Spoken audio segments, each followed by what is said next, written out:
She said, "Does the carpet match the drapes?"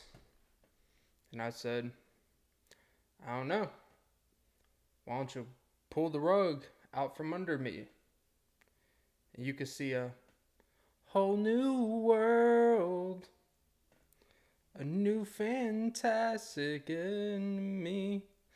Don't know where." I'm going to stop singing. Welcome to episode 56 of the Off and Beat podcast. I am, unfortunately, your host, Clint.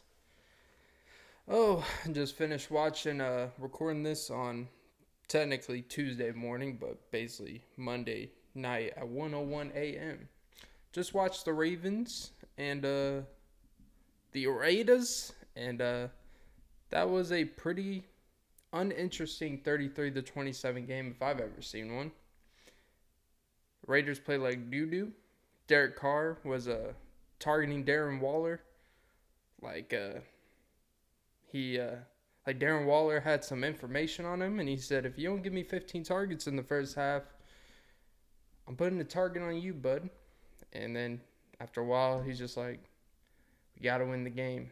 So he almost cost the game twice at the end. Lamar played okay, fumbled the ball a few times, but it happens. Great day. Plus, Carl Nassib, he, as they would say on the broadcast, he roughed the edges a few times, and I bet he did. But yeah, nothing, so I was charging the courts today, and when I was charging the courts, they put a restraining order on me. I didn't know the court could put a restraining order on you when they just throw you in jail. And kind of like Kanye's Part 1 and Part 2 jail. Seems a little unnecessary to count as two separate songs when it's literally the same song. The only difference is there's an added verse from an artist, The Baby. And although I understand why they did that because of his quote-unquote homophobic rant at Rolling Loud, which I guess you could say was pretty loud because everyone fucking heard it. Oh, now he's rolling in the deep. And no matter how much Adele wants to deny, it's funny how when she does her hair, it's not cultural appropriation. Guess we give passes when people can sing. Actually, I saw an article today. It was actually from 3 months ago. I was watching a video about Swiss Beats and Drake. You know, Drake recently put in a line because Swiss Beats, like a year ago on Instagram Live, was drunk on Busta Rhymes, and he basically called Drake a pussy. And then Drake, of course, in his recent album on You Only Live Twice, man, "Oh, you acting like a bitch. Oh, you fancy, huh?" It's kind of a clever line. And, they basically squashed it. But I was going down a rabbit hole. Apparently, Swiss Beats said that Justin Timberlake owes black culture for his success. Which I guess I get because, Timberland was basically the producer and in charge of a lot of the instrumentals, or inspired a lot of the instrumentals on Future Sex Love Sounds. And on the first album, Justified, my favorite album by JT, was he had the Neptunes, Pharrell, and that whole group and everything. And you're saying he doesn't, I guess, give back to the culture enough, which, I mean, like, I get it, I guess, but I've never looked at Justin Timberlake as someone who doesn't give back. He goes on tours all the time, or recently he's gone with I think they're the Tennessee band, or whatever they're, basically the group brings for his most recent music, the Tennessee music group, where it's basically kind of like a mixture of a choir, saxophone, jazz musicians, stuff like that. And I think by doing that, he brings notoriety to maybe people who aren't on, his level in terms of fame and everything, but they're very talented. And by bringing the Tennessee boys of the Tennessee group He he actually does. Gives her notoriety. Goes on late night television where they still get tens of millions of views on the tube. So I don't know. A lot of that stuff gets very tricky when you start talking about uh, culture vulture, I guess, and when you start talking about appropriation, which I don't think that really applies to music, but I guess it can. But when it comes to music, it's more of giving homage, making sure you shout out and give notoriety, which I feel like he has. But you know, it's like a Joe Budden with Justin Bieber. If you pretty avid listener, he's not a big fan of Bieber in terms of the music and how he feels he uses black culture to assemble his status into a bigger pop star than he already is. Because basically he's an R&B singer now. Is basically Joe Budden's case on that.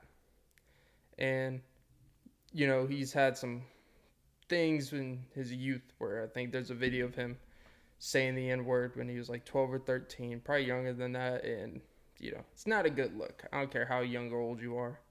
It's definitely weird when you see the music he's doing now and you see artists he works with, how we just kind of blow past that. But people grow.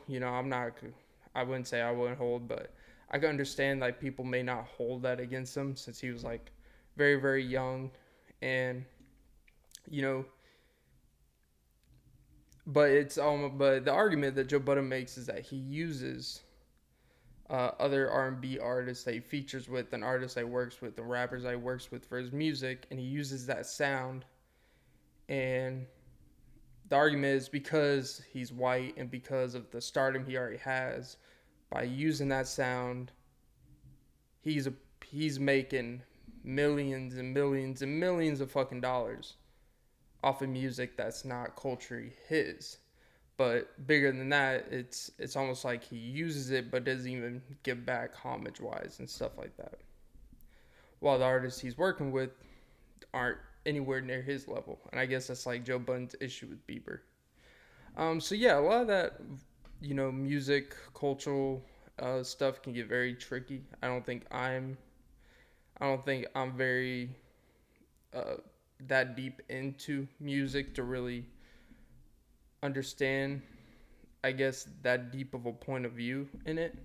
I'm a music listener, but I'm not like this savant music historian type of thing. I think music is one of those things where I feel like if you make all your music, and you're in charge of all the instrumentals and everything, I don't see why if you create everything from scratch yourself, I think if you create it yourself, who are you paying homage to? You could say you have inspiration, which may always be there, but unless you're like sampling a song, or you're literally, doing a similar, like when Drake did Chicago Freestyle, it's obviously he uses the chorus as a mixture of Eminem's "Bitches They Come They Go," Saturday through Sunday, Monday, that song, and he uses that as kind of like the chorus, and that's kind of like the theme of what he's doing, which is kind of, so I guess in that sense you're paying homage. But if you're sampling an instrumental rap, I guess it's a little bit different. If people would tell you're heavily influenced in a certain direction, that stuff gets really tricky. Or should it just be that if you're not a part of that culture, should you even make music in it? I don't know. Me personally, I don't think that makes sense, because then you could possibly be preventing the best of the best type of thing. Because let's say, someone who I'm not very well versed in this, but let's say it's Latino music, whatever that means. But there's there's a there's a white person with Latino music, and they have the greatest voice ever for Latino music, but they're not Latin. But these people may make the best music and songs in that genre, but because they're not culturally that, are we preventing the best of the best just because they're not quote unquote typically a part of that. That's why the pop music genre itself is this weird. Pop music to me is, someone said pop music is just when you are too popular, when your music is too popular to be considered a specific genre. Like, that's why people consider Drake pop, because his biggest hits, even though they are rap and hip hop, there's pop elements because he got so damn big, it's so worldwide, it's just pop. Where, or is pop when just you hear a sound and when you can't confine it in a specific genre that would typically be associated with it, you just call it pop because it's safe. We always feel like we gotta label a genre. We always feel like we gotta label an artist or label a song in a genre instead of just enjoying it. I feel like genre distinction is kind of overrated, but it's also very necessary at the same time. It's overrated in the sense that arguing over what a song or genre an artist is doesn't mean, oh, well, since it's a country song, it's a 8 out of 10, but since it's a pops, but since it's a folk song specifically, it's a 5 out of 10. Or, oh, is this R&B? Because if this is an R&B track, it's a 9 out of 10, but if it's supposed to be a hip-hop rap artist track, then it's a 6.5 out of 10. Like, it's like, is the song good or not? Is the artist good or not? Do you enjoy it or do you not?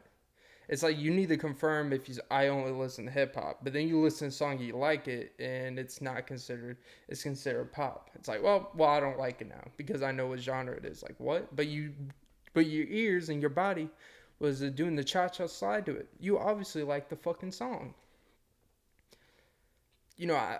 I think it's very important to understand what the typical audience or what the typical field is of the genre you're doing, or who your competition is, or who your peers are. Peers or competition, however you want to define it, and whatever. You got to understand if you're, quote unquote, the minority in your genre. Like, if you're a white rapper, and if you're a white dude that raps, yeah, look, you are technically a minority in that field, more than likely. But does that mean you shouldn't, if you're good, if you are Eminem and you are that damn good, where no one's going to deny you? Or even in current day, like Jack Harlow, or, I hate to say it, but like Machine Gun Kelly, even though I don't really listen to his music, but, obviously he's had some success in it. I'd say Jack Harlow's like the biggest, quote unquote, white rapper at this point in time. You just, G-Eazy, I don't like G-Eazy. I think it's kind of lame as fuck. But it's one of those you do have to be aware. You can't be dumb like, I don't understand why people think it's different. Me, like, of course it's different. It's not normal. It's not as common to the eye. That doesn't mean you're going to be denied or it's going to be so much harder for you, but you understand, like, yeah, you're a minority in your field, in a sense. And even though at the end of the day, it should just be, do people like your music? Is it good? Is it not? But the argument people will make is, I came across this video. I didn't click it, but I saw the title. And I'm almost afraid to watch it because, I feel like I know the answer. And it is how a record label will promote a white artist and promote a black artist. By the way, this is not going to be a racially focused pod, but I do find it interesting when you talk about music.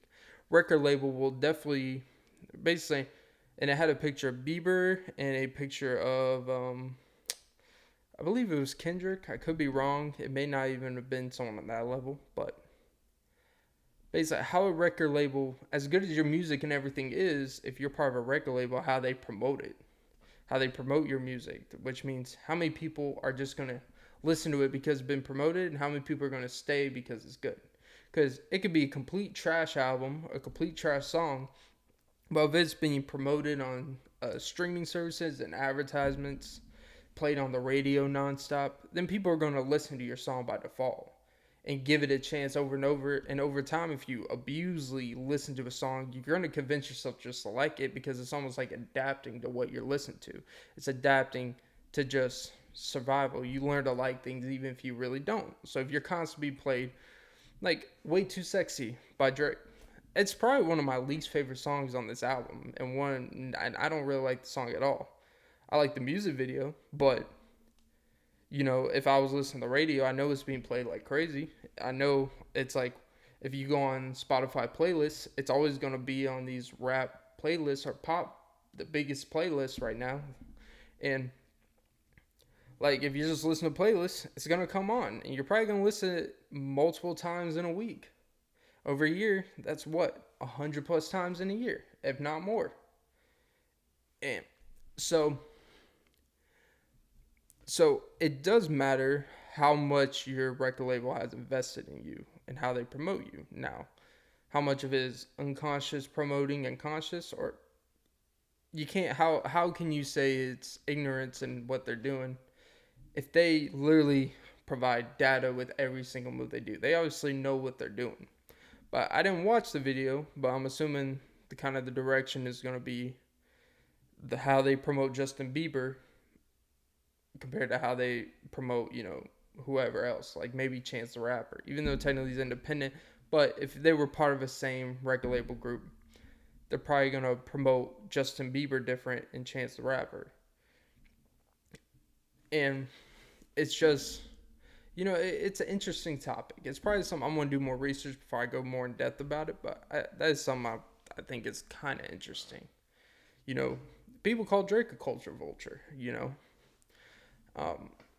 that stuff, again, I'm not the person to speak on what's culture vulture. I've talked to people about it that are more inclined to know what that means and stuff.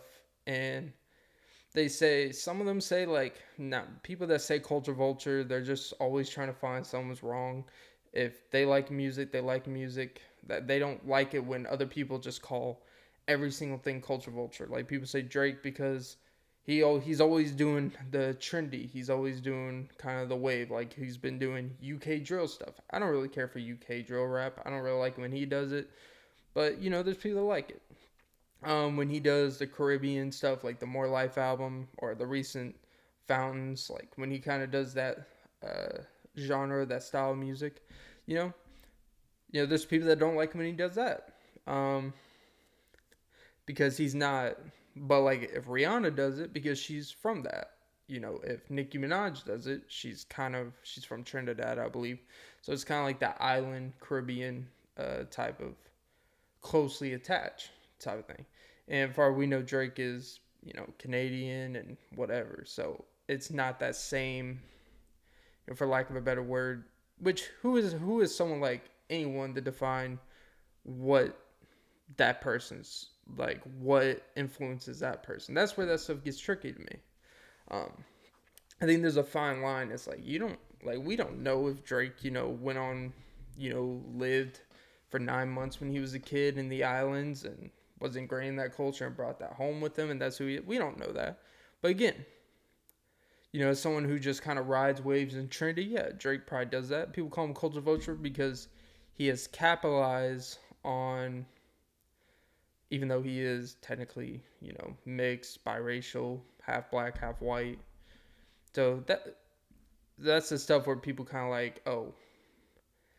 But to me, I'm not here to defend no one or nothing like that. All I'm going to say is I think you can make the argument that he technically is, but then by definition, probably every single person that does music in some capacity is a cultural vulture, is something. And I don't mean like literally every style of music or everything they do, but the music of whatever that person's doing, whether it's country, rock, hip hop, R&B, soul, go down the list of genres. Someone has done that sound before. Someone has done that music, especially this far in the game of music.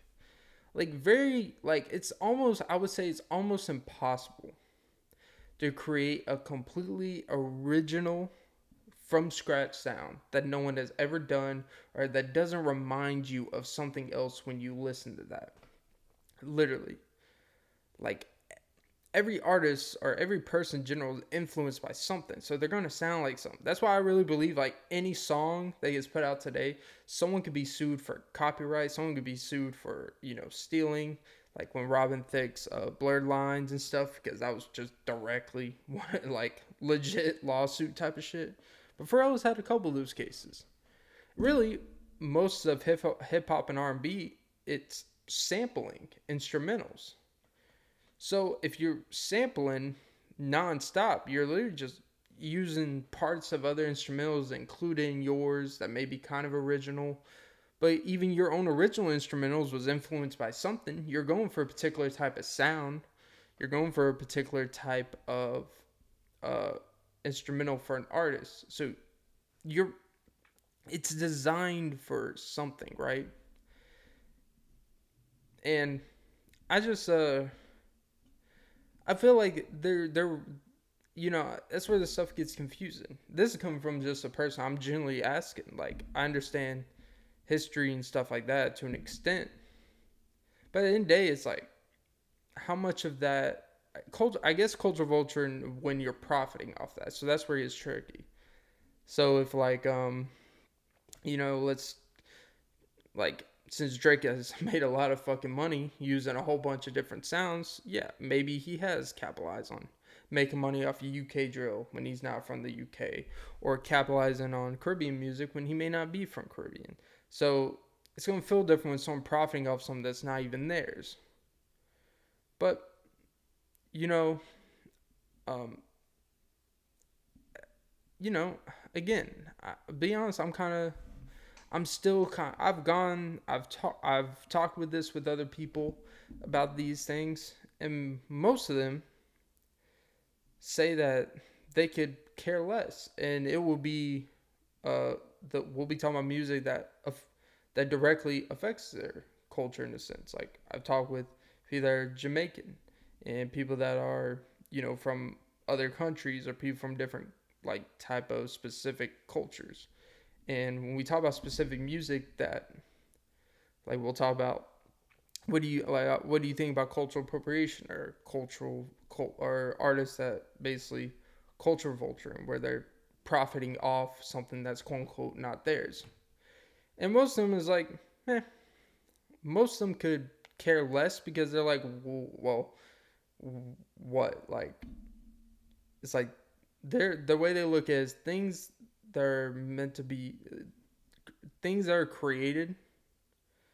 Anything good that's ever been created is gonna be stolen, and that's not an excuse, but it's, I guess their point. This is not my point of view. This is this person's point of view, and I'm not gonna say their name for whatever reason. It's not my business to put their business out there. But to them, they're like, at the end of the day, it doesn't really matter as much as a lot of people think it matters. People always, the way they look is, people always want to talk about corporations capitalizing and stuff like that. It's like, but that's just kind of the way the world works. And they're not saying that's right, but them thinking about and fighting for something that's really a waste. I wouldn't say a waste of time, but it's almost like, what's the fine line between paying homage? What's the fine line between paying homage, stealing, or kind of snatching the sound type of thing? And to them, they're just like, the way they grew up and what their parents taught them, it's really like, they feel a lot of people that talk about culture vulture and stuff like that, they feel like a lot of them are more mad about other things in life, but they're using this as an example to be more mad about something that has nothing to do with what they're really mad about. And that's just their personal point of view, because their idea is just, work harder type of thing, and this is kind of their life mantra in general. So again, I don't know. I just talked for 25 minutes about something I don't know. I'm gonna look into it more though. I'm quite interested in it. I think you could be very interested in something and not necessarily have a very strong opinion about it, or not really know what you think about it yet. And I'm definitely very good at not trying to gauge everyone's opinions to make my own opinion, but I just don't know enough or really have thought about it enough. It's only been something that's been brought to light recently, past few years. It's something that's been very heavily topic on social media and things of that nature. Because you got to go to the original sounds of, well, who created this type of sound of rock? Was it, X person in 1920, or was it 1900? Like, who knows? Because again, there could be a lot of false history out there. So people just say, well, in 1918, they'll do these paragraphs. It's like, how do you know that? Because you read it on a history.com website, although maybe fairly accurate. Where did they get their information from? The thing is, like, with information, you never really know. It's almost, and since white people don't have culture, I guess we can't do anything musically. I'm kidding. But yeah, I don't know. Today's sponsor is a Ghost Warhead Sour Watermelon.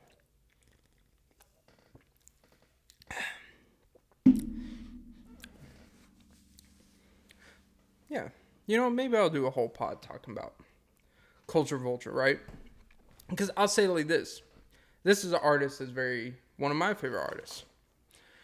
And I think why he's one of my favorite artists because I love R&B music growing up, right?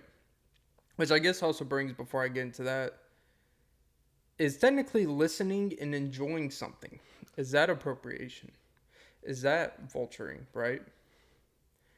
Because if we're trying to keep cultures within a culture within itself, then does that mean anyone outside the culture should not be allowed to, either purchase products of, whatever, or, buy whatever, or listen or be a part of things? Again, these are just open questions because I think it's an interesting thing because it's like, why open that door if that culture's afraid of it being stolen or of it being appropriated? Because obviously there's a lot of history of stuff being stolen or thievery in that sense, And I'm not, we're just going to keep it basic in terms of people stealing music, But as someone, I enjoy growing up. I listened to a lot of early R&B, like early 2000s R&B, the Ushers of the world. You can name any R&B artist that time. I enjoyed it. I liked R. Kelly. I still kind of do, but not gonna lie, it is a little bit different to listen to R. Kelly now in the very specific specificities in his music and realize, what this dude was telling us all along. And, when a woman's fed up, oh, it's, but yeah, okay. What I was saying is, so I listen to, in country music right now, right? There is a lot of, it's a lot of what quote unquote people say not country. It's a lot of R&B instrumental infusions, hip hop kind of infusions and instrumentals. So it's like there are artists now that are using another genre, bringing into their genre to have a more mass appeal, right? It's like when they say a country artist becomes too big, they're a pop artist. Because they have grown outside of the country niche and they have gone where now they're in the billion streams or the hundreds and hundreds of million streams on Spotify, album purchases, whatever. Like, for example, Sam Hunt, one of my favorite artists. You go down the list. Luke Bryan has kind of infused, people say, is he really even country anymore? Thomas Rhett, his most recent album was, but a lot of his previous albums, a lot of the biggest quote-unquote country stars in today's country, people say, well, they're not really country because there's a lot of, the way they do the R&B phrasing, it's a lot more fast speaking like you would in hip hop and rap. Um, it's a lot of, it's a lot more slick in the sense of wordplay than old country music. It's a different way of maybe saying the same things you would say in country, but it's said in a different way. You know what I'm saying? So it's more of like Sam Hunt. I would say is more like an R&B infuse in country. People say he's not really country. Could you make an argument that an artist like that, Body Like a Back Road, has over 700 million streams on Spotify? All of his bigger hits, and Take Your Time. It's not an R&B instrumental, but the way he's talking through it. It's very spoken wordish. And Leave the Night On. It's very fast-paced chorus. There's a lot of different way and speakers. It's an acoustic drawn down, heavy beat in the bass. It's more electronic drums type of thing. Breaking Up was easy in the 90s. You just, if you know anything about Sam Hunt, you listen to a few songs in the catalog, you get what I'm saying. Is he an example of a person who has profited of cultural, see, like, I want culture vulture, I guess, for lack of a better word. I don't know, like appropriating by using a genre of music that is not typically associated with someone of his race. He has infused it in his quote unquote predominantly white genre, and he has infused into his own to create a more mass appeal, a popular appeal. Because country is a very specific niche. You're not going to get a whole lot of worldwide appeal the same as if he just calls himself a country/pop artist. He opens the door more avenues. People that could be crossover listeners. Like me, I'm a crossover country listener. If it wasn't for someone saying, I wouldn't have started listening to more real country music. Kind of opens the doors. Like I had a previous episode where having the crossover artists in your genre, such as I believe like a Drake and hip hop, where they're, I would never say an artist is bigger than your genre, but they reach more than the audience of their genre, I think is a better way of putting it. Sam Hunt's a great example of that. Drake is a great example of that. There's just a lot of examples of people that reach outside of their main genre. And, they reach that pop radio, I guess is the better way of putting it. Sam Hunt, Thomas Rhett, Luke Bryan, Jason Aldean to an extent, you can, just Keith Urban, even though I'm not a big Keith Urban fan, but whatever. But yeah, you get it. Is someone who infuses other genres into their own genre, are they technically vulturing to make their appeal as an artist bigger, more worldwide, or more versatile, or is it just someone that genuinely, that's the music they enjoy, so they want to make music that infuses all the music they enjoy? Because he grew up listening to country, R&B, rap, all of it, and he wanted to find a way to make it his own original sound, because him just being a complete, stripped down Neanderthal country artist is not who he is. At least that's not who he is, and that's not what makes the type of music he wanted to make. So is that someone being genuine, authentic, or is that someone capitalizing on something that's not theirs to capitalize on? I guess is a more fair way of putting it. And again, I'm not asking these questions. I'm not saying these with statements. I guess I'm just more curious. I'm a curious guy. I'm open to, well, not that curious. Oh, Georgie. It's just a fascinating discussion to me on either side, because it makes sense when I listen to people that are, I talked to this girl probably about 6 or 7 months ago, right? Nothing serious, we just started talking and we got across that subject, and she was very adamant that, oh yes, there is such a thing as cultural appropriation and things of that nature. Like, if people wear certain hairstyles, that's not a part of their culture, or you know, I'm not very sharp minded. I know there's better terms to use for these. I don't know, I'm just not there tonight.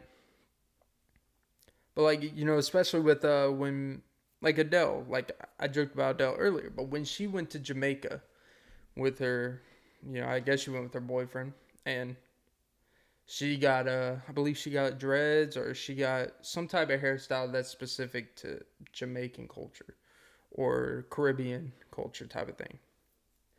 And I've always heard like that stuff people are always 50-50 on, of, oh, there's no problem with it, it's just a hairstyle, blah blah blah. It's actually paying homage, it's a respectful thing. And then some people, typically people that are part of that culture, are like, no, that's not cool, because especially her being white, it's definitely, it's almost like they're trying to I guess for like they're trying to fit in, like Adele's trying to fit in too much. It's like, I don't know, I think you could say it was a bad judgment, maybe lack of self-awareness, maybe. But at the same time, I think if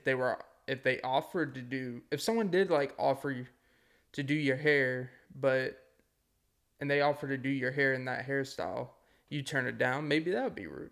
I don't know. It'd be like if you go to someone's house and reject to even try someone's food. That could be considered disrespectful. Obviously, that's not what happened. She wanted to get it, blah, blah, blah. But is that appropriating? Again, maybe. At the end of the day, I feel like there's worse things you could do to disrespect a culture than a hairstyle. But again, I get it though. At the same time, like I would be more angry if someone tried to profit off my culture. But then again, if she's wearing the hair, she could be profiting, being a celebrity and all that stuff, and she feels like she can get away with stuff that other people can't. There could be an appeal of that. See, man, like you can, it really just however you want to look at it. Like anything in life. You can look at the worst parts of it, or you could look at the non-harmful parts of it, and there's probably truth in both.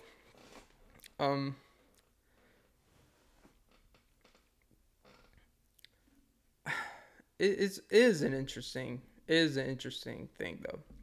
Is getting, dreadlocks or dreads, or certain hairstyles that would be considered, um, typically hairstyles that are used for specific hairs. Like if I were to go out here and get dreads, it would, yeah, people were gonna look at me some type of way.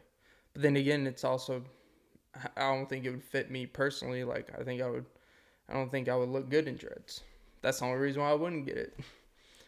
But if I felt like it would look good on me, would I get it? I don't know. Probably not, because even if like I went down that road, I'm like, you know what? I would look sexy as hell with dreads. Or chances are I would probably be like, is it even worth the backlash of getting it? And I would probably be like, not that I care what other people think, but I also don't want to go everywhere and be just fucking stared at like I committed, murder. And wow, this is not how I plan to talk on the pod. This is what happens when you don't plan anything. You talk about cultural appropriation and culture vulturing. At the end of the day, I'll end it with this, right? Do I feel that appropriation exists? Of course I do. I feel like there are people that definitely take advantage of cultures that aren't theirs and purposely profit off it in an unnatural way. I don't know what a natural way is, but like for example, Elon Musk, he bought Tesla, but he didn't create Tesla, but he made Tesla well known because the person who created Tesla was Nikola Tesla. But you would never know that because based off what you think Elon Musk created Tesla. Like the word Tesla and that ideas and stuff, no. But Elon Musk definitely made it, rich as fuck. He made the idea, like, there's people that have ideas and there's people that make it come to life.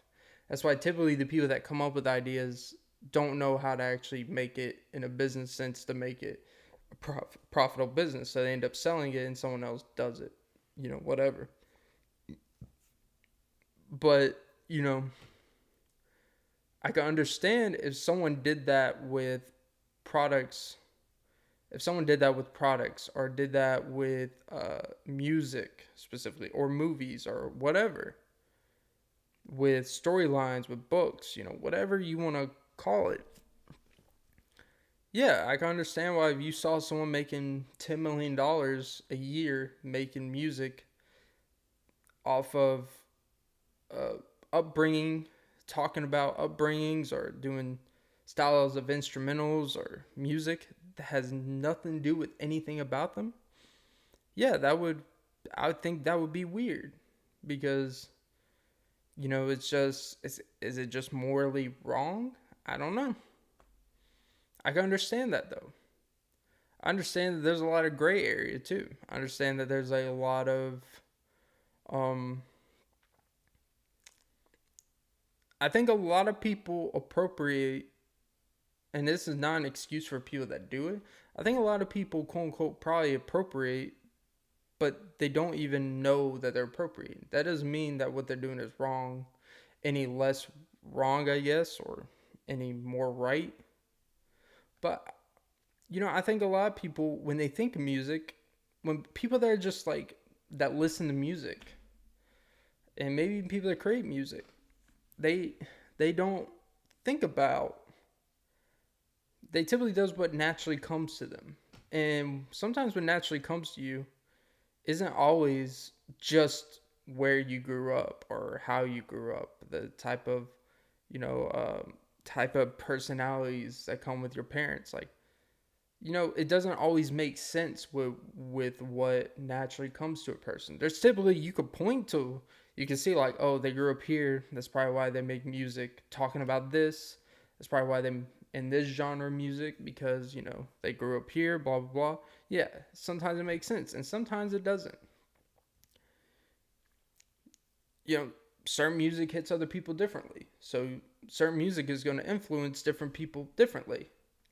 And sometimes it may come from a completely different side of the world. Sometimes it may come from your backyard. And, I'm not trying to make excuses for people. I'm generally like, I guess I kind of get more confused with the terms. I get more confused with vulture and appropriation because it feels like a lot of times people move things around to make their argument better, but it's not really clear cut what that means. And it seems like we make exceptions for certain people that may, like, we may make an exception for like Robin Thicke, right? Because he may be more closely associated to people because like a lot of his music is really like, especially the evolution of Robin Thicke, a lot of his like mid 2000s, early 2010 music. It's very, very traditional R&B. Like, can you believe? And he has and some people, not to get too down the weeds here, but some people also feel like him. And I've heard him speak, and it's kind of uncomfortable in a lot of ways. He was married to Paula Patton, who was a black woman. And, he kind of, and I heard an interview, I believe it was an Armchair Expert, and it was a good interview, and I like Robin Thicke's music. It was kind of weird, though, hearing him talk about how he feels like he has, he kind of has, I've been around people, I've been around black people, I've been around people of specific cultures. So when people, because they were talking about his music, and I believe they went down that alley of, do people think that you're appropriating music and because you're white, blah blah blah. He was like, well, no, because everyone in my personal life, likes me stuff. And he used the term invite. I've been invited to the cookout since I was like 13, and I'm like, okay, I guess no one asked that. But like with Robin Thicke being an example of appropriation, or because he has a certain appeal, a certain way he carries himself, his surroundings, people he works with, does he get a pass? So is appropriation only applied when we want it to apply, or is it a very specific case by case base, regardless if by the definition of what it is, it may apply to people we may like, but we don't want to say it. Like Robin Thicke, he's been, in the interviews, this is his words. He was saying that he, like, he is like, if this is a cultural appropriation, what can I say? My music's good. And although, like, if your music's good at the end of the day, I guess that's all that matters. But if we're talking about that, I don't see many people coming after him in the same way they'll come after other artists, I guess is a better way of putting it. And I'm not the person to judge that stuff, because I'm not very well versed on that. These are just off conversations I had, and I get more confused the more and more I listen to other people that may apply to this standard of appropriation or culture vulturing, right? So I don't know. Again, end day, I guess it's really just appropriation vulturing is really just kind of, does it make you feel uncomfortable? I guess if someone's doing a certain thing, or is there a across the board, this is appropriation, this isn't, and if you are this, then you can't do this. So I don't know. I do feel like that's a slippery slope, because we may be turning down a lot of great artists experimenting and making better music, or expanding the range in music if we have that. But I can understand the point of view that it's also very important to preserve the music for, the culture or the community that typically that music would apply to. Like hip hop has the term, the culture, protect the culture, give back to the culture. And I can understand what that means. That doesn't mean that if you are someone that's quote unquote not a part of the culture, you can't be a part of it. But just make sure you pay homage. Make sure you always show the respect to the culture. Make sure you always, give back type of thing. Because the same thing that the culture gives you is the same you should get back. Like anything in life. If someone has given you a lot and has afforded you a great life, has afforded you to do what you love and enjoy, you should always find ways to get back. And I think there's a lot of validity to that. So maybe that's more of what that means.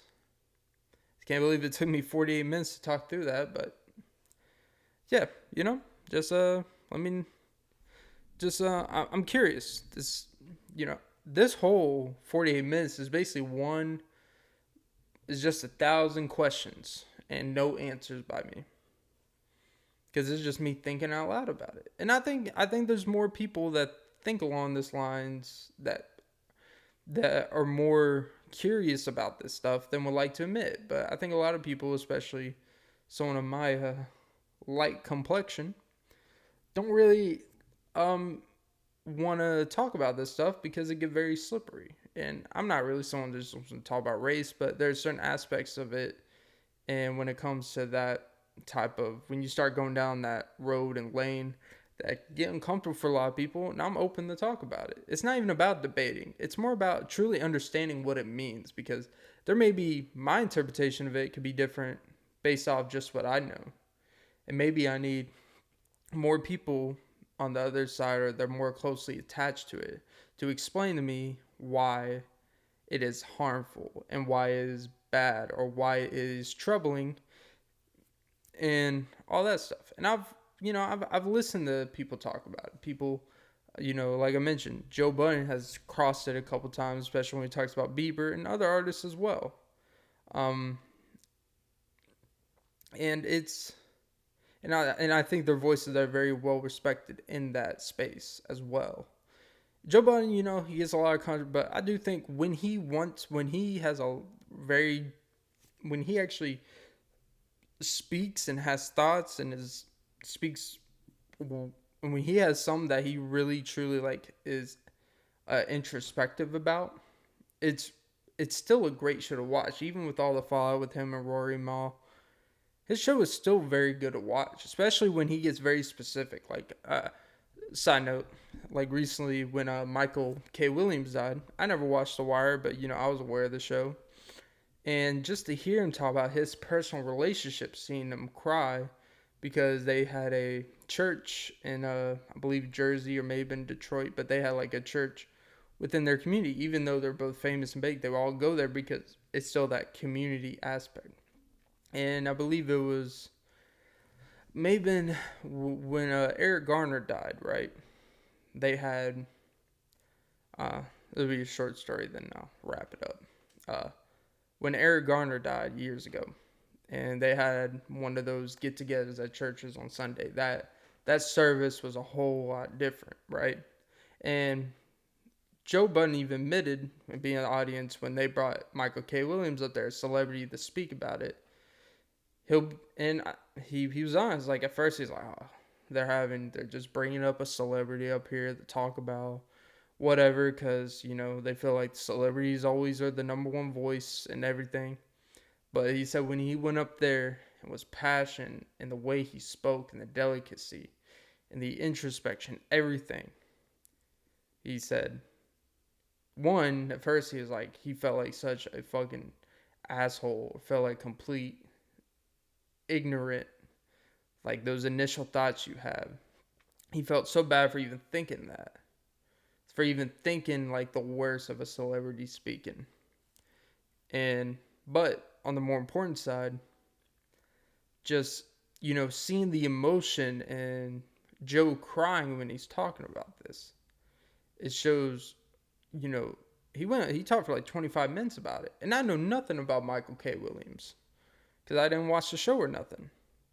But I was aware of his death. I read a couple stories on it, and to hear him talk about it, I listened to him talk about 27 minutes over a dude I literally knew nothing about.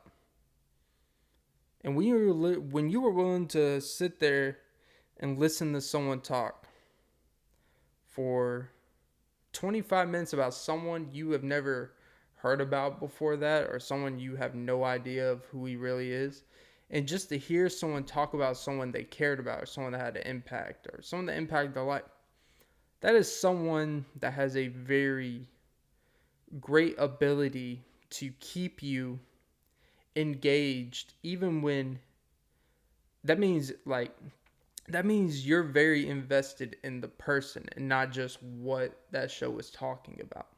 And at the very least, people care what Joe Budden has to say, even if you don't care for what he's talking about, but you give a fuck of what he has to say about things. Because I sat there and listened for 27 minutes on the video. The video was 27. I listened to 27 minutes of him talk about a dude I'd never knew about before that. I only knew about him in recent days because it was a big story, him being on the wire, dying of overdose and all that stuff. But so Joe, I respect his opinion, even if I don't know if what he's saying is right. But I respect his opinion, and it definitely makes you think when he talks about, people culture, like appropriating and not giving homage to the same culture that's given them a lot. Specifically, he's talking about people who would not be directly associated to the culture without musically being in it. You know what I'm saying? And it's, to him, it's viewed as disrespectful and someone who is just, taking advantage of certain aspects of that.